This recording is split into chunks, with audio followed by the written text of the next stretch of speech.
the chapter by biomolecule, how to access our test series and revision notes. So if you go to play6.com and click on practice, we are having different packages available here. Since we are discussing about NEET, let us go to NEET Premium. And if you go to NEET Premium, you are having different subjects here. So in each subject, we are having chapter-wise test series, and this is NEET full test. Once you feel confident with all the chapters, you can try taking a full test. A NEET full test will have two sections. One section is the set of papers which is prepared by play6.com, and the next section is your past papers. So now let us start with our, and at the top you have revision notes. If you click on revision notes, it opens into a new tab. And today's session, let us start with biomolecules. What do we say as your biomolecules? We say it as your biomolecules are the organic compound which is going to form the basis of our life. Yes, it is going to form the basis of our life, but how?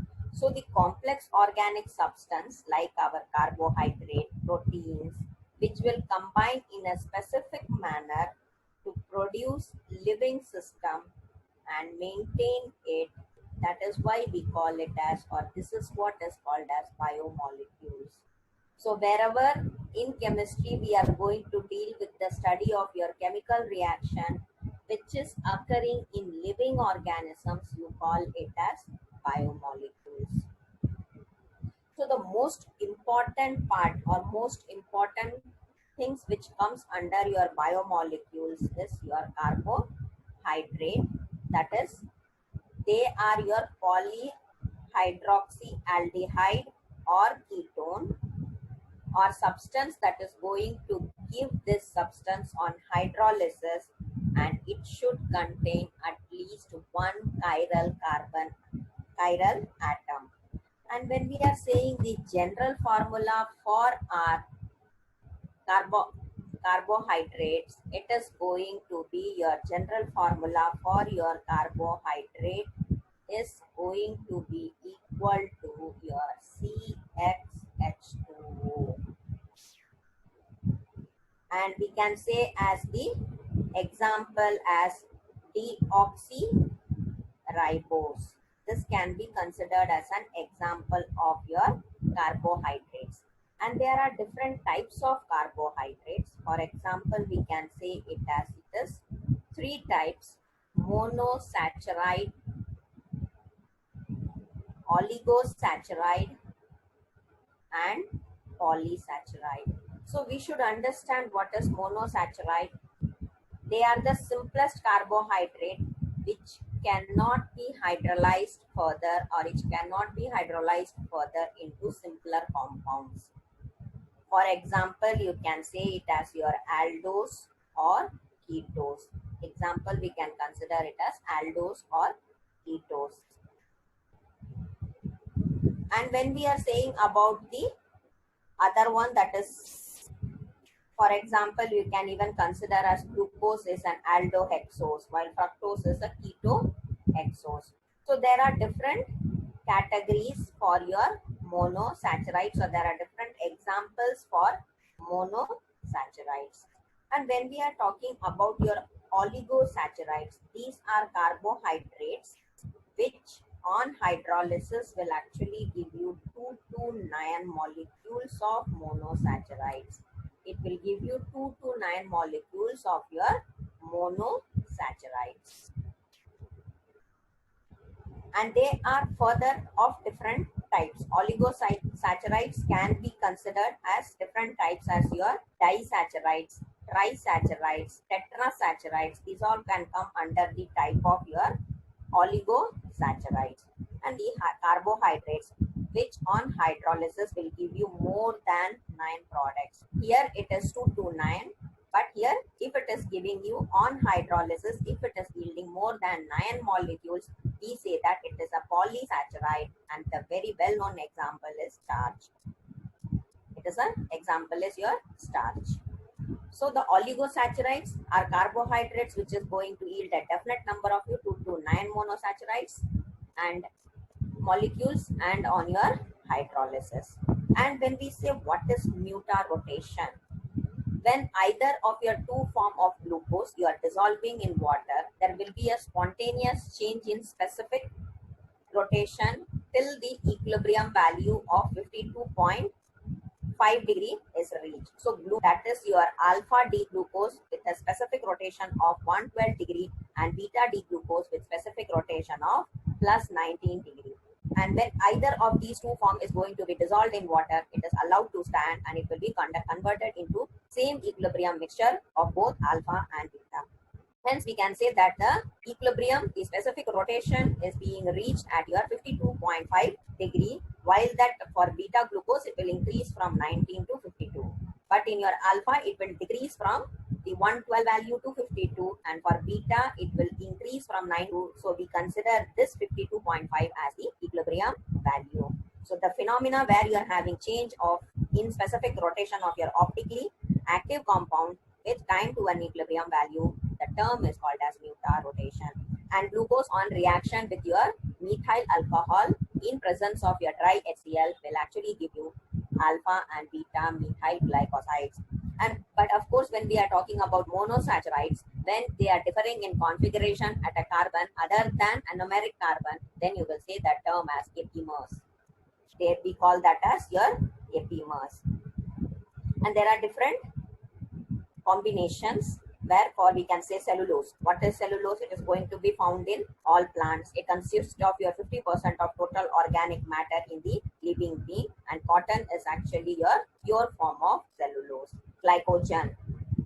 There are about 25 glucose units in your glycogen. But if suppose I want to test the presence of carbohydrate, how will I do the test for the presence of carbohydrate? The test is called using a reagent, Molish reagent, and that Molish reagent is we use a test for carbohydrate, and that test is called as Molish test. Is 10% alcoholic solution of alpha naphthol, and it is added to aqueous solution of carbohydrate along with concentrated sulfuric acid, along with 10% of alcohol solution of your alpha naphthol,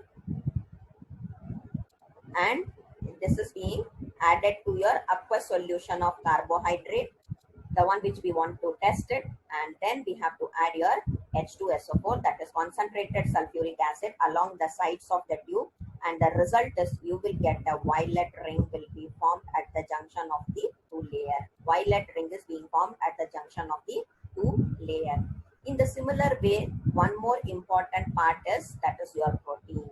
They are high weight polymers. When we talk about proteins, they are high weight polymers, and they are in living organisms. 20 alpha amino acids will occur that will combine to form different protein molecules. They will combine in order to give you different molecules. So amino acids, a simple amino acid, we can represent it in this formula as your representation for your amino acids can be as RCHNH2 COOH. This is also carboxyl group, and amino group is present in your amino acid. So we have your alpha amino acid as the acid in which you will have NH2 group is being present at carbon atom adjacent to your COOH group, then you call that as alpha amino acids. And there are types of amino acids. We have two types of amino acid. One we call it as your essential amino acids, and the other one is non-essential amino acids. We say it as non-essential amino acids. So the amino acids that can't be made in our body and that should be supplied from outside is considered to be essential amino acid. But non-essential, they are those acids or that can be synthesized in our body.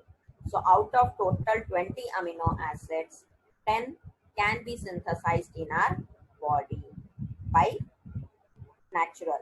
So proteins will have different types of structure. We can say primary structure, secondary structure, and the tertiary structure. So primary structure, when we are talking in this, amino acids are arranged in protein, then we will call it as the sequence of amino acids will be arranged in protein. So when we are having sequence of amino acids in protein, we call that as your primary structure, and the sequence will help you to determine the function of a protein. But when we talk about secondary, the fixed configuration of your polypeptide polypeptide skeleton is known as your secondary. And tertiary, there are you are going to have three-dimensional structure of protein, then we say it as three-dimensional structure is considered to be your tertiary protein.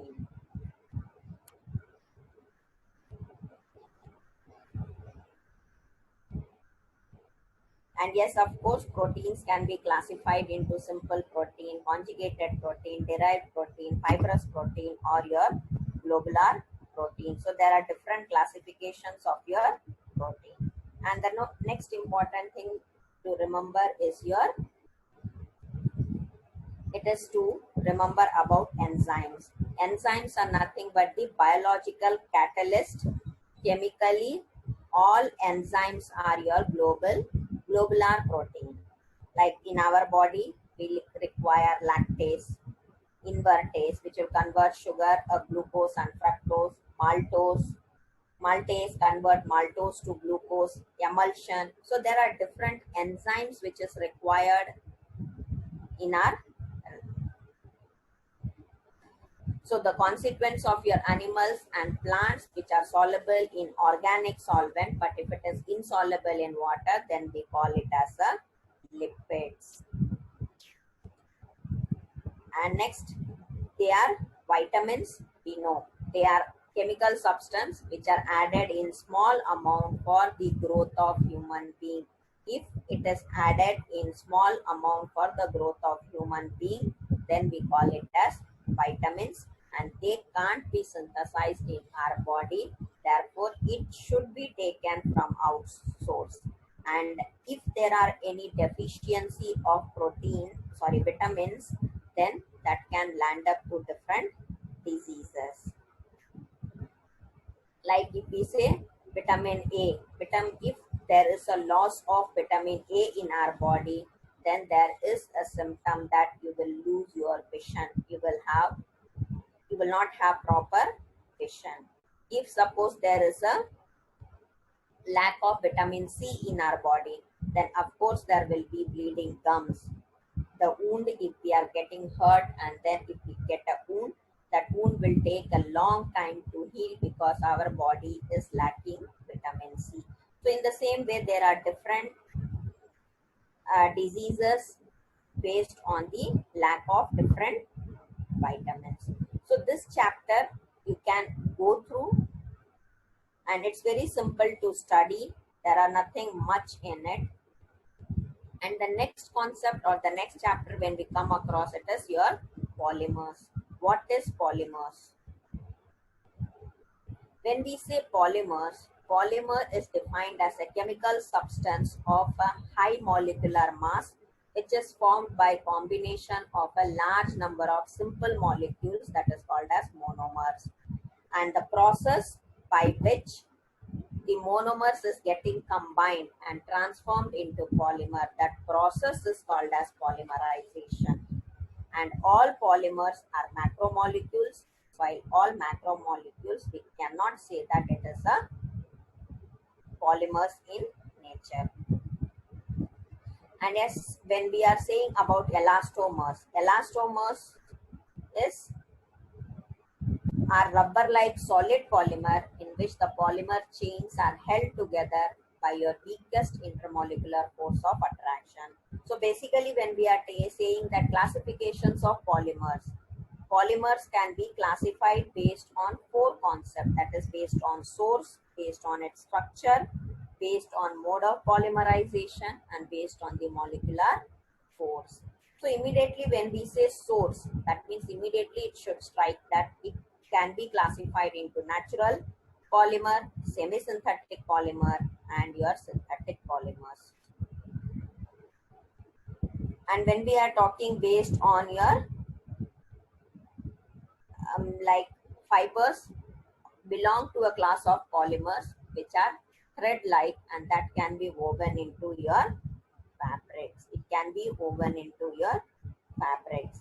And when we are talking about the classification of polymers based on structure, then we can say that it can be linear polymer, it can be branched polymer, or it can be cross-linked or network polymers. And if I try to classify polymers based on the mode of polymerization, then of course it will go as addition polymers.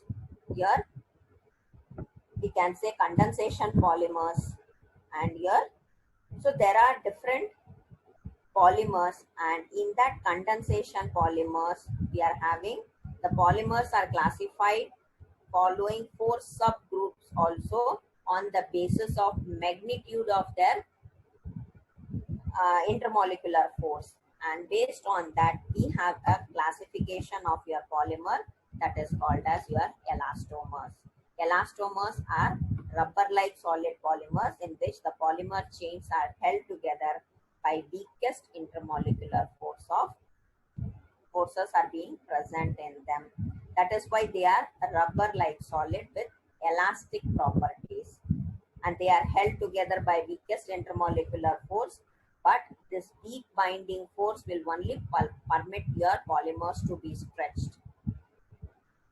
And the next one is your fibers. Fibers belongs to the category of your polymers which are thread like and that can be woven into fabrics.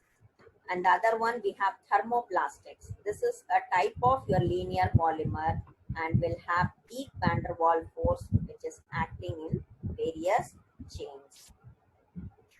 And they are linearly or you can say slightly branched long chain molecules which is capable of repeatedly softening on heating and hardening on cooling. That is what is your thermoplastics. In that same format we have your thermosetting polymers.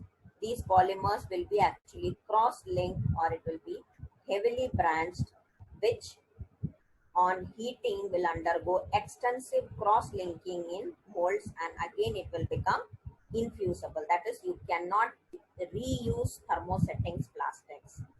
And polystyrene, it is a polymer of your styrene, especially a rigid, transparent thermoplastic that will have good physical and electrical insulating properties, and that is being used in molded products like your foams and sheets material and many more. Polypropylene is obtained by your polymerizing propylene in presence of Ziegler-Natta catalyst. And the polymers which is going to occur in nature, as we discussed, we call that polymer as your natural polymer. And the polymers which are prepared in the laboratory, the term they are using it as synthetic polymers, or it is also called as man-made polymers. So polymers which, if suppose it is being obtained by making some modification in the natural polymer by some artificial methods, then that polymers are said as your semi-synthetic polymers. And polyphins, these are obtained by addition of polymerization of your ethylene and its derivative. So polythene is nothing but a polymer of your ethylene or ethene. Polyacrylonitrile, this is being used as a substitute for wool in making commercial fibers as Orlon or acrylan. And nylon 66, this is obtained by condensation of your adipic acid and hexaethylene diamine with the elimination of your water molecule.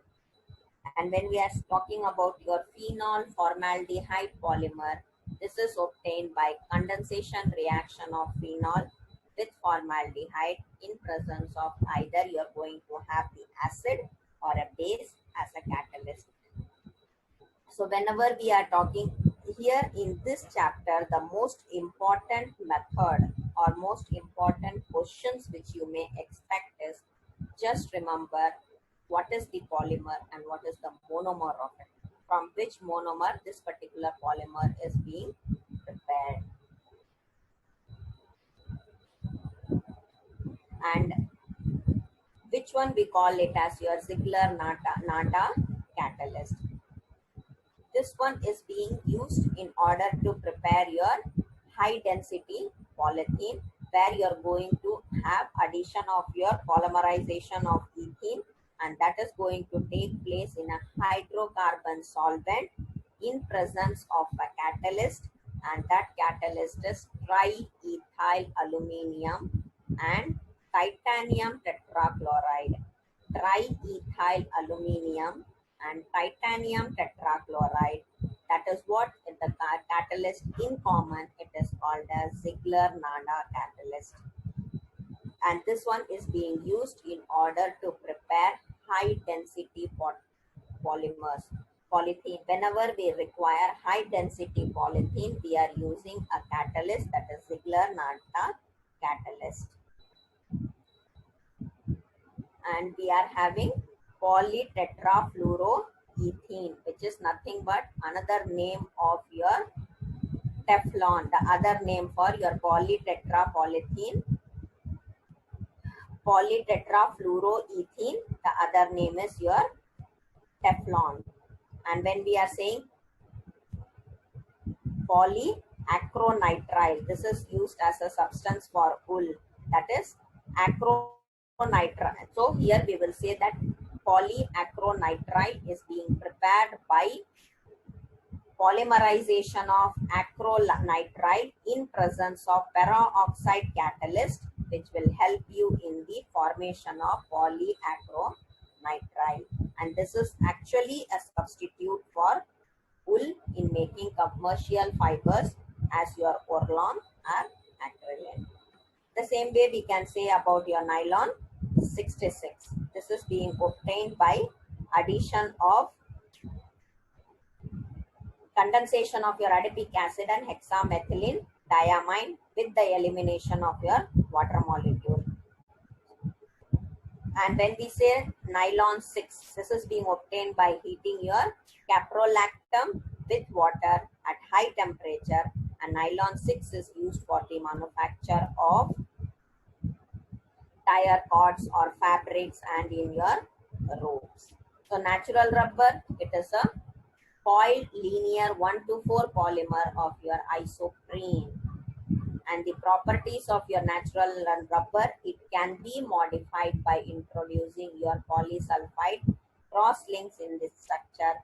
And this process of introducing crosslinks in the structure of your natural rubber by heating, that is what we are saying it as your vulcanization of rubber.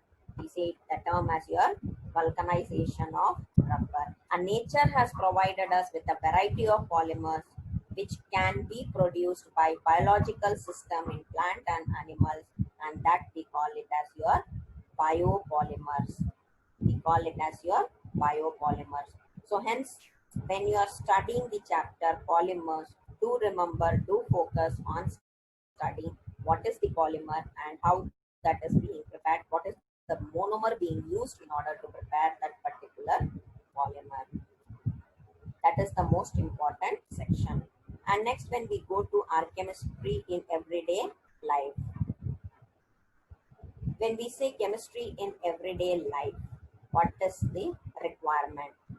The name itself says that it is an essential, or chemistry is being essential, the study of material and development of your new material for the betterment of our humanity. So in our daily life, we use so many substances like your toothpaste, soap, sugar, and many more, which are actually made up of your chemical compounds. So the basic common salt, your baking soda, fruit, vegetables, they are all made up of your carbon compounds. So if we say chemistry in everyday life, there are three important areas where we are using this, where we are using chemistry in our life. That is your medicines, food materials, and cleaning agents. So medicine is defined as the science of diagnosing and preventing disease of and of maintaining health. So an example of medicine is pediatrician checking through. There are many. The drug which we are using in a drug is nothing but it is a chemical reagent which will affect human metabolism and it will provide cure from ailments. Or drugs are chemicals which is going to interact with your molecular targets and that will produce a biological response. So we can say that the chemical substance which will neutralize the excess acid in gastric juice and raise the pH to an appropriate level in stomach, we call it as your antacid. There are different medicines which we are using it. So when we say a drug, we can say that drugs are being classified or drugs can be classified on different criteria like pharmacological effect or the basis of the drug action, what it is doing on the basis of chemical structure or on the basis of the molecular targets. So chemical substance, when we are trying to use for the treatment of stress, anxiety, irritability, and mild or even severe mental diseases, the drug which we are using, we are calling it as tranquilizers. Or antiseptics are nothing but the chemical which either kill or prevent the growth of microorganism. Bioethanol, this is being added to soap to impart antiseptic properties to reduce the odors produced by your bacterial organic matter on the skin. So for each and every purpose, it is being used in our day-to-day life. Suppose for we are saying soaps. Soaps are going to contain sodium salts and that is formed by heating fat with aqueous sodium hydroxide solution, and that process we call it as saponification, but still we are using different chemical compounds in order to make a soap. The similar way, if we are saying synthetic detergents, they are also going to have all the properties of soap but actually it does not contain any soap. That is why it is called as your soapless soap. The drug which is going to reduce or abolish pain without causing mental confusion or paralysis and some other disturbance.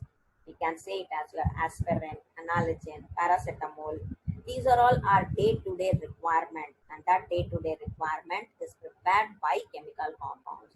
When we say what is antibiotics, it is a drug which is going to inhibit the growth of microorganisms or it will kill the microorganisms. Disinfectants, these are chemical substances which will kill microorganisms, but it is not safe to be applied to the living tissues. When we say about anti-fertility drug, this is used to control population. Example, you can say novestrol. Aspartame, it is a methyl ester of your dipeptide, which is derived from your phenylalanine aspartic acid. So each and everything we are manufacturing or we are making for our daily requirement, it is becoming an important part and each one is given a term. It is given a term. It is an antibiotic, it is a disinfectant, it is an anti-fertility drug. The same way sucralose is a trichloro derivative of sucrose and this is being used. It will appear and taste are like sugar. Soaps are nothing but sodium or potassium salt of your higher fatty acids, which is going to contain 15 to 18 carbon atoms. Example, we can say it as stearic acid, folic acid, or palmitic acid.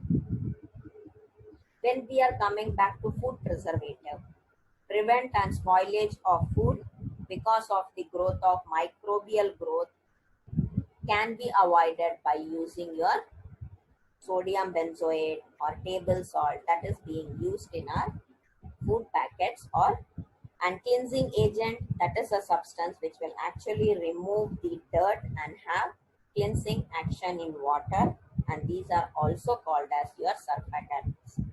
And the natural or synthetic coloring matter that we are going to use in solution to stain materials or to remove that, especially fabrics, then we are going to call it as a dye.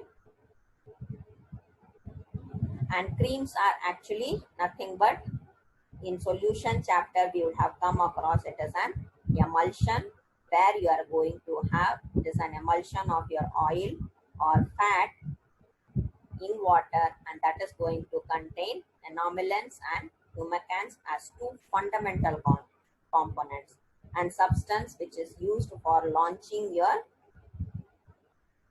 rockets are called as your rocket propellants. That is why when we are having receptors are nothing but the proteins that are being crucial to body's communication process. So receptor protein for our body is going to be embedded in your cell membrane, and that there will be small part possessing active site product, and for that, in that body, message between two neurons and that between neurons of muscles is done. So when there is a transfer of message in our body, we say that as your chemical messengers, and those shape of your receptor or chemical messenger will give message to each other, and for that we are requiring some or the other chemical compounds which will help your drugs can bind to the receptor site, and then they will inhibit its natural function. So we call the term as your antagonist. So there are different purpose for a specific drug. A single specific drug cannot be used for your multiple purpose. They are having their own special functions. So based on this analysis, let us try taking a test from the chapter biomolecules. So then if you click on the subject chemistry, yep, you will have chapter wise test here, and each bubble represents a test. If the color of the bubble is green, that means test is completed. Blue, it is yet to be taken, and orange, it is in progress, and R is a random test if they require any additional practice. And if it is green in color, it doesn't mean that you should not take the test. Take the test n number of times unless and until you feel confident on that particular chapter. And to keep taking tests, because rather than preparing or learning the chapter again and again, it will be more helpful if you focus on taking solving questions that will give you a better idea how the questions are being asked. And hardly we have time, so practice taking questions. That will be more helpful for you rather than learning the chapter. Yes, learning the chapter is important, but taking test is more important, because we have reached end of the session. So which of the following is a non-sugar form of carbohydrate? Of course, glucose, fructose, cane sugar, they are actually crystalline substance which will be sweet and water soluble. So they are considered is to be sugar type carbohydrate. And when we say cellulose, it is actually tasteless and it is insoluble in water. Hence, that is considered as a non-sugar form of carbohydrate. Let us save that and go to next. Which of the following is a trisaccharide? Which of the following is considered? So as we spoke, glucose is actually monosaccharide.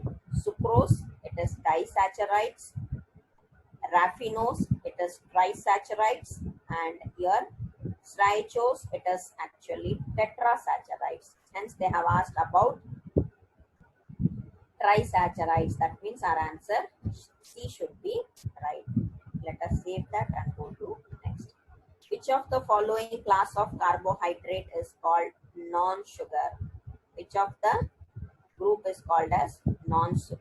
Basically, monosaccharides and oligosaccharides will be crystalline solids, and that will be soluble in water and it will taste sweet. But the polysaccharides are amorphous. It is insoluble in water and they will be tasteless. Hence, you can say that polysaccharides are considered to be your non-sugar. Let us save that and go to next. Which of the following is the class of glyceraldehyde? So when we are talking about glyceraldehyde, they aldotriosose will have the structural formula. We can say that it will be C3H6O3. They have the structural formula as C3H6O3. That is, this is the formula of your aldotriosose, or you can write the structure as your CH2OH, CHOH, CHO. So this structure, this can be an example of actually monosaccharides, and which is actually a glyceraldehyde. So the option aldotriosose should be correct. Save that and go to aldotriosose. The number of optical isomers of glucose is, how many number of optical isomers the glucose have? If there are n chirocarbon atoms in a molecule, then just do 2 to the power of n, then you can find out the optical isomers. So therefore you can say that glucose is having 4 chiral carbon atoms. So if you do 2 to the power of 4, that means your answer will be 16. Let us save that and go to next. Glucose does not give characteristic reaction of, which reaction glucose does not give? Glucose will not contain carboxylic acid in their functional group, hence that characteristic reaction is not possible. So let us save that and go to next. Which enzyme help in fermentation of D-glucose? Which enzyme will help in the fermentation of D-glucose? A solution of your D-glucose is basically fermented by an enzyme, that is zymase, and that will be present in yeast in the absence of in absence of air, and that will help in the formation of ethanol and carbon dioxide. So for D-glucose you require zymase. Let us save that. Which of the following is non-reducing sugar? Non-reducing sugar, because sucrose is considered to be a non-reducing sugar because anomeric carbon of both the monosaccharide units are involved in your glycoside formation. So sucrose is considered as your non-reducing sugar. Let us save that and go to next. Which of the following is about 2000 times sweeter sucrose? Sweeter sucrose. The protein, that is monoline, is a sweeter one comparing to your sucrose. Monoline is considered to be sweeter than your sucrose. Let us save that and go to next. Starch is a polymer of, starch is being a polymer of, it is a well-known fact that it is alpha D glucose. It is alpha D glucose. Save that and go to next. Which of the following is a neutral amino acid? Neutral amino acid. So neutral amino acid means it should contain equal number of amines, a neutral amino acid, and for that example is glycine. Let us save that and go to next. pH at which there is no net charge is called, pH at which there is no net charge is called as. So the pH on hydrogen concentration of solution at which a particular amino acid does not melt, then you call that point as your isoelectric point of that particular amino acid. Hence, where there will be no net charge is called as your isoelectric point. Let us save that and go to next. A peptide having molecular mass more than 10,000 U is called as, which will have the molecular mass more than it. The formation of your peptide bond will actually continue until a molecule containing several hydrate, or you can say 1,000 amino acids is formed. But a peptide having molecular mass up to 10,000 unit, you can call it as your polypeptide. But it is up to, but your question is more than 10,000. So a peptide having a molecular mass more than 10,000, you will call it as protein. So let us save that and go to next. Vitamin B1 is called as, which vitamin is called as your B1? The chemical name of your vitamin B1 is nothing but it is thiamine, and which is a water soluble vitamin. So let us save that and go to magnesium, which of, from the given option, which will have the content of magnesium. From the option itself, we could conclude that it should be chlorophyll, because it is extremely important biomolecule which is helpful in the process of photosynthesis, and chlorophyll is a fluorine pigment. So it will have your magnesium. Let us save that and go to. So we have completed all the 15 questions. Let us end the test and see where all we have gone wrong and which is right. So we have done all the questions to be correct.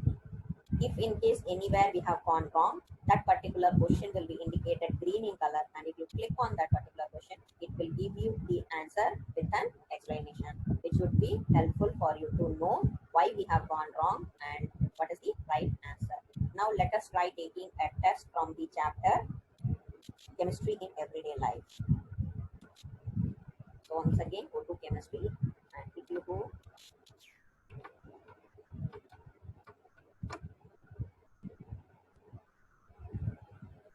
take test. So when here it says which of the following term chemical substance chapters are theoretical, which is very simple.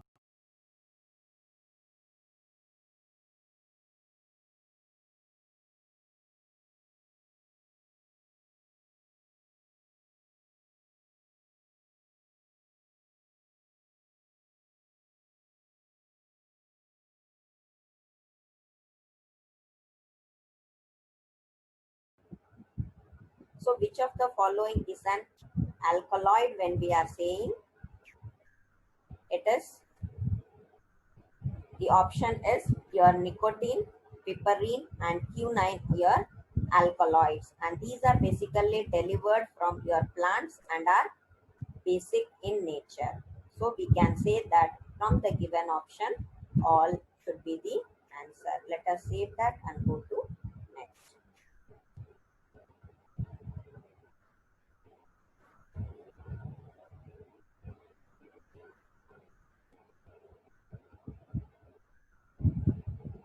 So in India, which dye of the following was prepared from a plant grown on a large scale in India? So when we are talking about your dye, that is indigo, at one time was obtained from your plant Indigo Fera tinctoria. That means the answer should be indigo. So let us save that and go to next. Aspirin is chemically called as, which one we call it as a aspirin? Aspirin is nothing but your acetyl salicylic acid is the term, chemical term, and we call it as your aspirin. So the option should be acetyl salicylic acid. Let us save that and go to next. Which of the following medicine brings down the temperature of the body? Which is helpful in bringing the temperature? Of course, aspirin is considered to be an antipyretic, and the chemical substance which is used to bring down the body temperature in case of high fever is called as your antipyretics. So the answer should be aspirin. Let us save that and go to next. Morphine. What is morphine? Morphine is it is an alkaloid and an analgesic. Morphine is an alkaloid and it is an analgesic. So the option B should be correct. Let us save that and go to next. Further growth of cancerous cell in the body is arrested by further growth of cancerous cell in the body is being arrested by chemotherapy, because it is arrested by chemotherapy, and chemotherapy is the treatment of cancer with one or more cytotonic anti-neoplastic drug. It is a being drug. It is a drug which is being used in order to control the growth of cancerous cells, and that is called as that is being called as chemotherapy. Let us save that and go to next.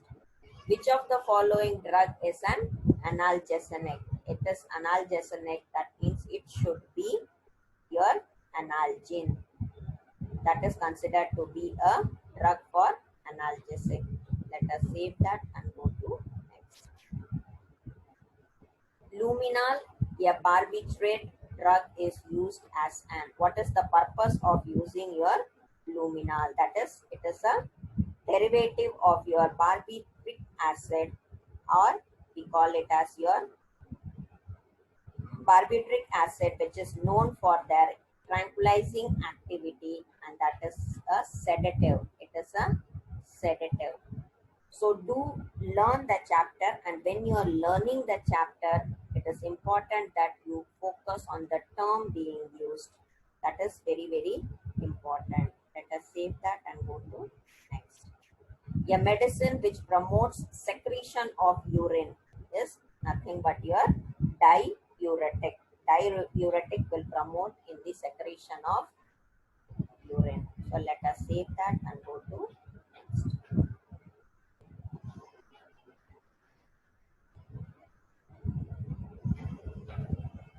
To which class of dyes does phenolphthalein belong? To which class of dyes your phenolphthalein will belong?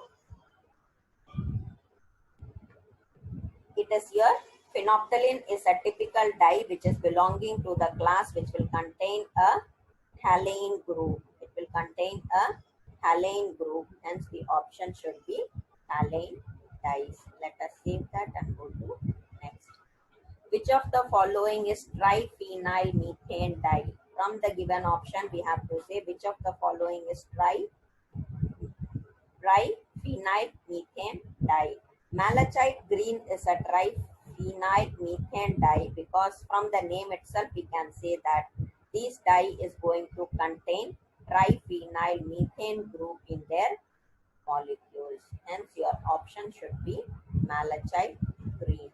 These chapters are totally theoretical, hence you do not require any explanation of it. These three chapters are self-explanatory by themselves. That is why I have tried to cover all the three chapters in a single day. Alizarin belongs to the class of, to which class your alizarin belongs? It is going to belong to your mordant dye.